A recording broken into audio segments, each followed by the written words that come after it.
Bakit laging si God yung nakikredit? Bakit si God yung pinagtithankyuhan? God is not a giver. Kayong mga Pinoy, masyado lang kayong obsessed kay God. I don't care kung fiction yung God nyo na never nyong nahawakan, never nyong nakita. Hello, what's up mga sangke? This is me, Sangke Janjan. I'm back for another video. Huwag niyo pong kalilimutan na isubscribe ang ating channel, click ang bell, at i-click ang all. At sa mga nanonood po sa Facebook, huwag kalilimutan na i-follow ang ating Facebook page. Mga sangke, ang vlog na ito ay hindi para pagalitan ang sinuman o kutyain ang sinuman o husgahan ang sinuman. Hindi po. Kundi i-correct lamang mga sangkay, isang viral video kasi mga sangkay ang kumalat, no? Sa social media na marami na rin po ang nakapanood tungkol po sa kanyang mga sinasabi.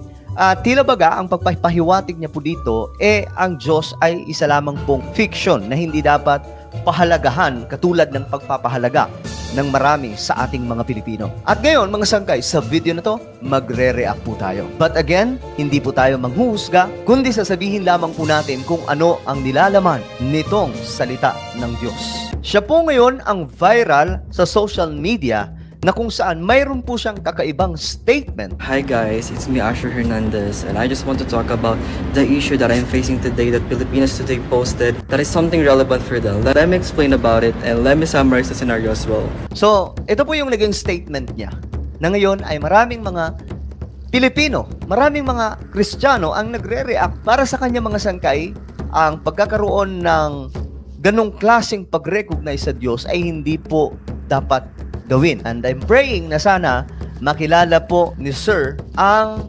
katotohanan na mayroon po talagang Diyos na dapat sinasamba at ito po ay tunay na Diyos na nakasaad po sa pinakamakapangyarihang libro na nag-i-exist sa ating planeta na punong-puno po ng mga propesiya na ang mga propesiya na ito ay nagaganap mismo mula noon magpahanggang ngayon. Kasi wala po tayong ibang source, mga sangkay, kundi ito. At alam nyo, sobrang powerful ng Biblia. Ito po yung guide talaga ng lahat. Ang salita ng Diyos o ang Bible po ang best seller na libro magpahanggang sa panahon nating ngayon. Dito nakasulat ang salvation ng tao. Dito nakasulat, mga sangkay, ang mangyayari sa ating mundo.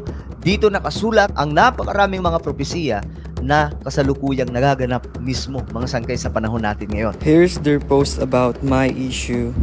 Nag-post ako ng isang convo from a fan or a follower. So, let me show you guys. So, here's the convo that I posted. And then, pinaliwanag ko sa kanila, ano ba yung context nung convo na yon. So, nagpaliwanag naman ako doon. So, let me show you guys kung anong klaseng paliwanag ng caption na nilagay ko doon. So, gusto ko lang i-picture. So, here's the caption ng post ko. So, kayo na lang guys kung gusto nyong basahin, okay? Sabi po niya dito, I'm not against of any religion practices and beliefs, but guys, it's 2024. Can we stop recrediting someone's hard work and achievements to God's will? Okay, mamaya tayo magre-react, mga sangkay. Pause nyo na lang. So, ano nga bang gusto kong iparating sa post na yun? I just want to tell you guys that you deserve the credit of your own hard work. Actually, mga sangkay, totoo naman po yun. You deserve, we deserve na mabigyan po ng palakpak, ng pagsaludo sa bawat hard work na nagagawa po natin. But the problem is, yung hindi mo i-recognize ang ating Panginoong Diyos na nagpahintulot sa'yo kung bakit mayroon po tayong ganitong bagay ngayon. Kung wala po ang Diyos, lahat po, sabihin na po natin, kung ang Diyos ay mawawala o mamamatay, mga sangkay, lahat po ng bagay magko-collapse. Dahil lahat ng bagay ngayon, umaandar, nag-i-exist, ay dahil po may Diyos na buhay. So kung ang Diyos ay makakatulog o mawawala, mga sangkay, or sabihin na po natin, mamamatay do, hindi naman po talaga ang Diyos na mamamatay. Lahat ng bagay sa mundong ibabaw ay magko-collapse, mawawala. Hindi aandar ang lahat ng yan, mga sangkay. Dahil ang rason kung bakit umaandar ang lahat ng bagay sa buong universe ay dahil po mayroon pong Diyos na naglikha na until now nagpo-provide ng lahat ng pangangailangan para sa lahat ng kanyang mga nilalang. Kasi napansin ko dito sa Pilipinas, whenever you get your achievement, whenever you you reach your goal, bakit laging si God yung nagki-credit? Bakit si God yung pinagte-thankyuhan? Alam niyo, hindi po ako magagalit sa kanya kung bakit niya ito nasasabi. Dahil dito nga mga sangkay sa video niya, ay pinaliwanag po niya na iba po ang relihiyon niya. Lumaki daw po siya doon sa Thailand na ang kanilang sinasamba ay elepante. Kung hindi po ako nagkakamali, elepante po yun. Sinasabi po niya dito, madadaanan din po natin sa video. Pero sinasabi po niya dito, bakit lagi daw pong si God ang kinikredit? Bakit si Lord ang pinagtatenkyuhan? Sabi po sa Proverbs chapter 3 verse 6, in everything you do, put God first, and He will direct you and crown your efforts with success. So kung babasahin po natin mabuti at iintindihin mga sangkay, lahat daw po ng mga bagay na gagawin po natin, unahin ang ating Panginoong Diyos. At kapag inuna po natin ang ating Panginoong Diyos, He will direct you at bibigyan ka po ng parangal sa mga ginagawa mo. At kasama po ang iyong success. Na ang ibig sabihin lamang mga sangkay, malaking bagay po ang nire-recognize o ang gagawin ng isang tao kung nire-recognize niya po ang Diyos sa lahat ng kanyang mga nagagawa. Dahil alam niyo mga sangkay, totoo na pwede kang yumaman na wala ka sa Panginoon. Pero, miserable ang buhay mo at hindi magiging maayos ang future mo. Kahit sobrang yaman mo pa, lumalangoy ka sa pera. Hindi po yan ang basehan ng success. Ang tunay na success ay kung ikaw ay nasa kalooban ng ating Panginoon dahil hindi po tayo forever nasa mundong ibabaw. Darating at darating ang isang araw na lahat ng pinahiram sa atin ng ating Panginoon, lahat ng pera, lahat ng kayamanan na mayroon po tayo, hindi po natin madadala yan sa libingan. Ikaw naman nagtrabaho nun eh. Ikaw nagpakahirap doon, di ba? It's your goal, it's not God's goal. So, bakit si God yung kinikredit natin? That's so unfair, di ba? So, babasahin ko po itong isa sa verse sa Biblia. 1 Thessalonians chapter 5 verse 18, the Bible says, in everything give thanks, for this is the will of God in Christ Jesus concerning you. So lahat daw po, in everything, kailangan mong magpasalamat sa ating Panginoon dahil yun ay pag-recognize ng kabutihan ng Diyos. Lahat ng katalinuhan mo, lahat ng abilidad na mayroon ka at lahat ng kayamanan na mayroon ka, pinahintulutan lamang po yan ng ating Panginoong Diyos. At ang patunay dyan, mamamatay po tayong lahat. At lahat ng bagay na yan, iiwanan nating lahat. At ilang taon mula ngayon, mga sangkay, sabihin na po natin, 100 years ang dumaan, lahat ng mga bagay na pinaghirapan natin, iba na po ang magmamayari. Na ang ibig sabihin lamang po neto, dumadaan lamang po tayo sa mundong ibabaw, at kung wala ka sa ating Panginoon, ayon po sa Biblia, ang kaluluwa mo ay mapapahamak. I just want to tell you guys that God is not a giver. He is a guide. Guide lang siya sa mga gusto natin. So, bakit si God yung iti-thank you nyo? Sabi po niya, God is not a giver. Well, mga sangkay, kung babasahin po natin ito, itong mga nasa Biblia, nakasulat po dito, He gives life. Ang dami pong verses na mababasa. He gives us richly all things to enjoy.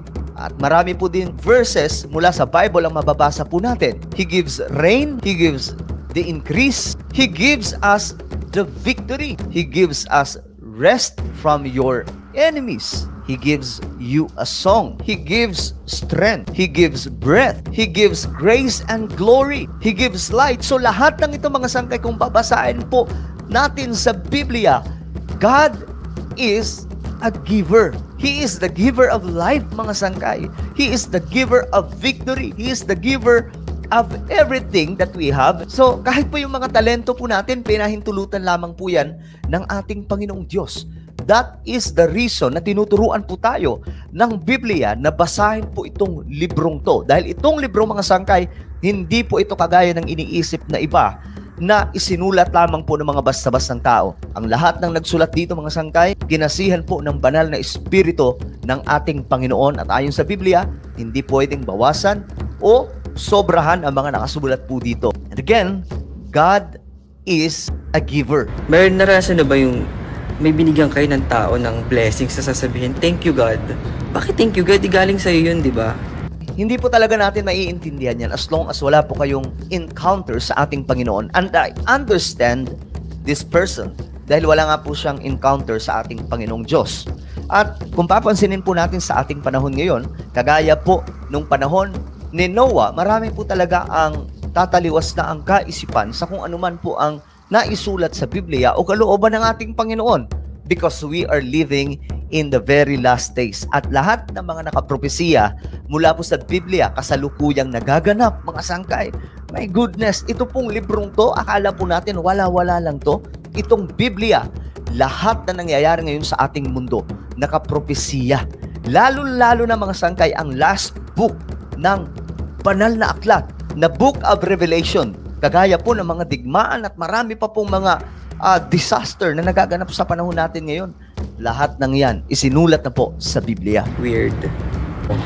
Baka naman tayong mga Pinoy o kayong mga Pinoy, masyado lang kayong obsessed kay God.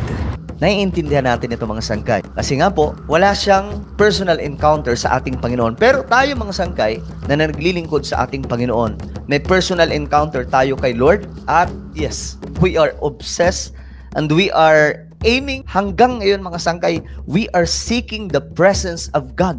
Ganyan po tayo ka-obsess sa ating Panginoon hanggat maaari gusto natin na mayakap ang kanyang presensya. Bakit?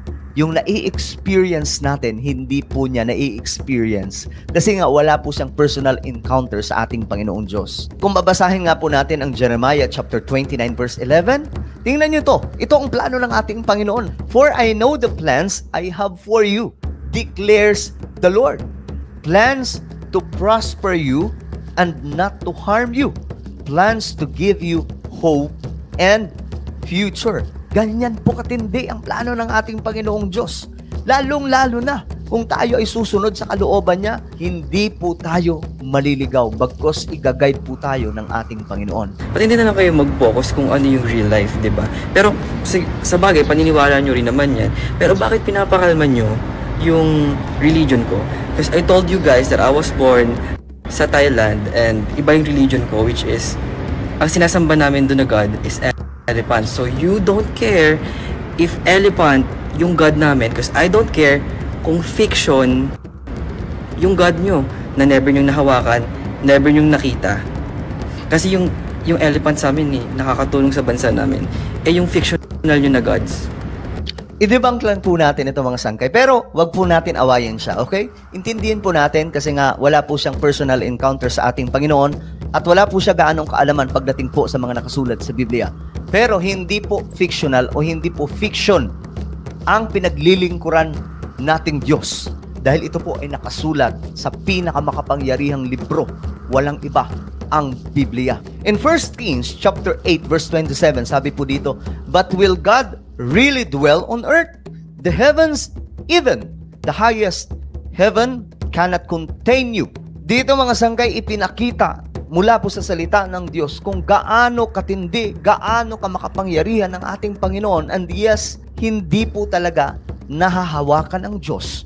But it doesn't mean na ito po ay fiction. God is a spirit. Ayon po sa John chapter 4 verse 23 hanggang 24, "Yet a time is coming and has now come when the true worshipers will worship the Father in the Spirit and in truth." So ito po yung katotohanan na ang Diyos ay talagang hindi mahahawakan dahil ang ating Panginoong Diyos ay isang makapangyarihang espiritu na naglikha ng lahat ng bagay sa mundong ibabaw at ng buong universe. Ang ating source ay walang iba kundi ang salita ng Diyos, na kahit po ang science tumutugma kung ano po ang kanilang sinasabi at kung ano po ang sinasabi ng Biblia. At alam nyo ba mga sangkay, bago pa po madiskubre sa pamamagitan po ng pananaliksik ng mga scientist kung ang ating mundo ano ang itsura, kung ito nga ba ay bilog, na isulat na po ito sa Biblia. Ayon po sa Isaiah chapter 40 verse 22, "It is He who sits above the circle of the earth, and its inhabitants are like grasshoppers." Mula po sa Biblia na ilang libong taon na po ang nakararaan bago pa po madiskubre na ang ating planeta ay bilog. Nasabi na po mula sa Biblia. The evidence that God revealed to the ancient Israel something of the physical layout of the universe, So itong impormasyon na itong mga sangkay, mula po sa Isaiah chapter 40 verse 22, ni-reveal ng ating Panginoon para po sa bayan ng Diyos na Israel kung ano nga ba talaga ang totoong layout ng ating planeta. Ito po ay matatawag na physical layout of the universe. Bago pa po madiscover ng mga scientists na ang ating planeta ay bilog, nakasulat na po yan sa Biblia. At maliban dyan mga sangkay, napakarami pong discovery na pinapatunayan mga sangkay na itong mga nakasulat sa Biblia ay talagang hindi po gawa-gawa lamang, kundi ito po ay totoo.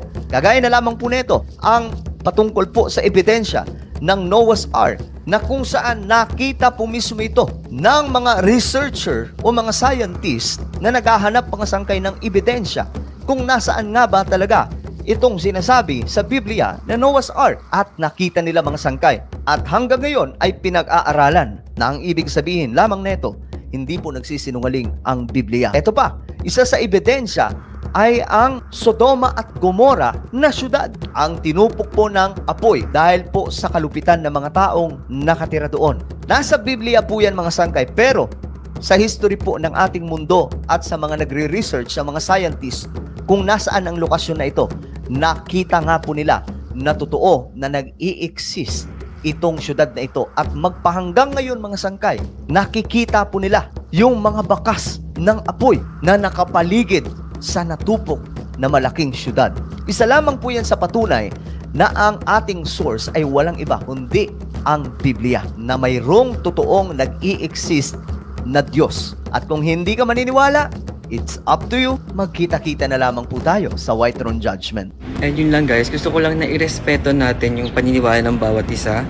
We all know naman na human-made lang yung mga God na yan. No, ang Diyos po ang naglikha sa atin. Baka ang tinutukoy po ni Sir ay yung mga rebulto na gawang tao na niluluhuran po ng marami. Pero tayo mga sangkay, hindi po tayo lumuluhod sa mga rebulto. Sinusunod po natin kung ano ang nakasulat sa Biblia. Ayon po sa Genesis chapter 1, in the beginning, God created the heaven and the earth. Bago pa mag-exist ang tao, nilikha na po ng Diyos ang ating planeta. Ayon po yan sa pinakaunang pahina ng salita ng Diyos. Na ang ibig sabihin lamang, kung ang ibang mga bansa, ang ibang mga tribo, sumasamba po sila sa sinasabing human-made God, kagaya po ng elepante, tayo po, sumasamba po tayo sa Diyos na naglikha ng lahat ng bagay, naglikha ng buong universe sa kalawakan, naglikha ng elepante, naglikha sa lahat ng bagay sa mundo. He is the God of all gods. He is the King of kings and the Lord of lords. Sinulat sa libro at iba-iba yung God ng iba't ibang bansa. So there's thousands of gods and you don't even know kung anong God yung tama doon. Hindi mo nga alam kung tamang Diyos ba yung sinasamba mo. Well, tayo mga sangkay, masasabi po natin na totoo ang ating Diyos na sinasamba. Itong ating Diyos na sinasamba ay hindi po kagaya ng elepante. Itong ating Diyos ay makapangyarihan na naglilikha po ng mga miraculous works, naglilikha po ng mga kagilagilalas na mga bagay na naisulat po mismo sa Biblia. Isa po sa matunog na kasaysayan na nakasulat sa Bible mga sangkay ay nung tumawid ang Israelites sa Red Sea.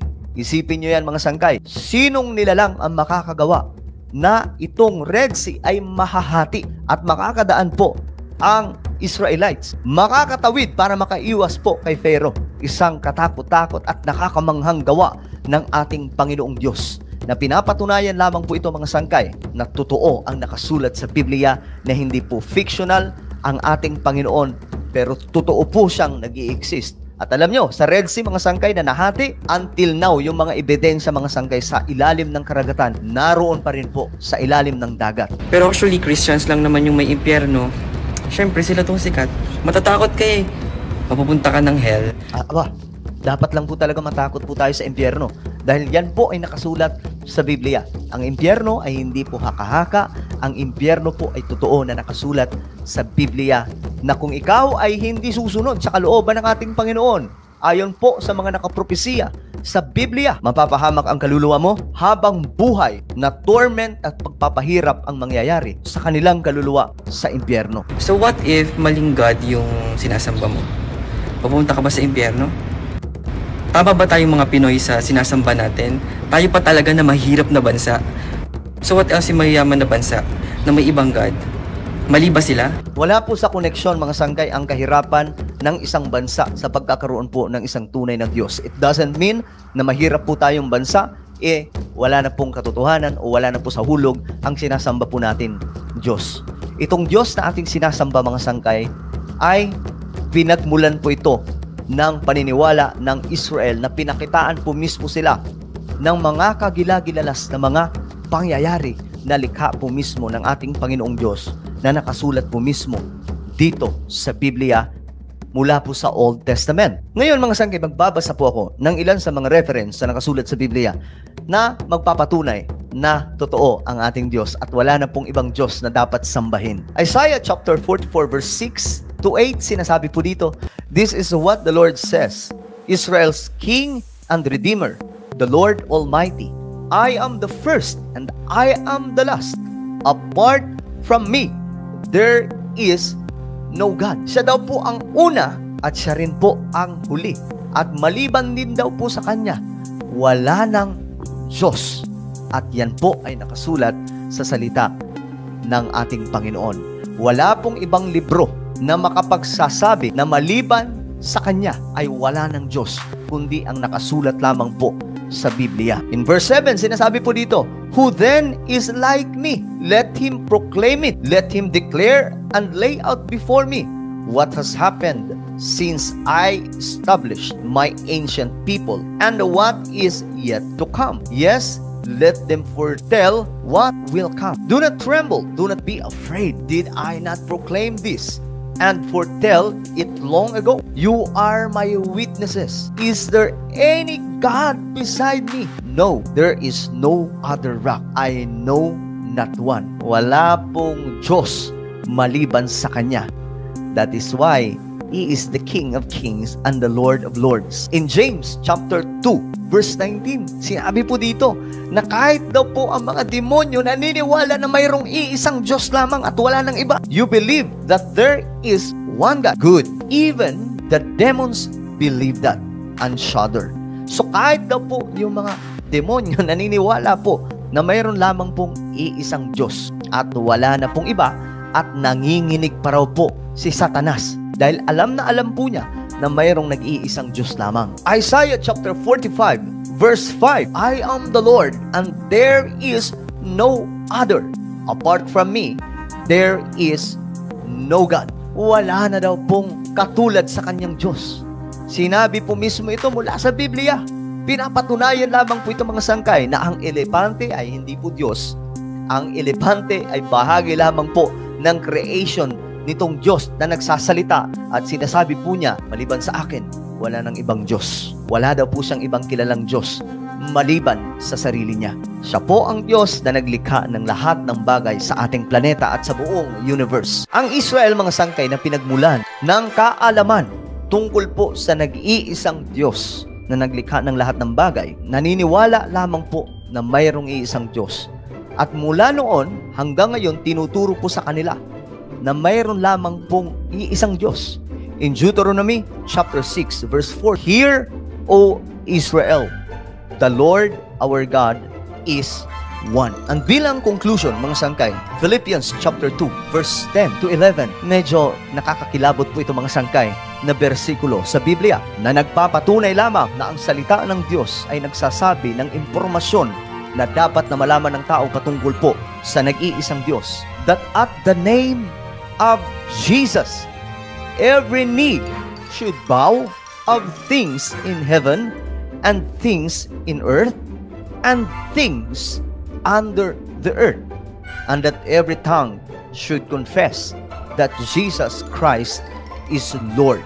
Malinaw mga sangkay na sinasabi sa Biblia, lahat po ng tuhod ay luluhod mula sa langit, mula sa ibabaw ng lupa, at maging sa kailaliman ng lupa, na ang ibig sabihin lamang mga sangkay, lahat ng nilalang sa mundong ibabaw, maging sa buong universe, luluhod po sa ating Panginoong Diyos.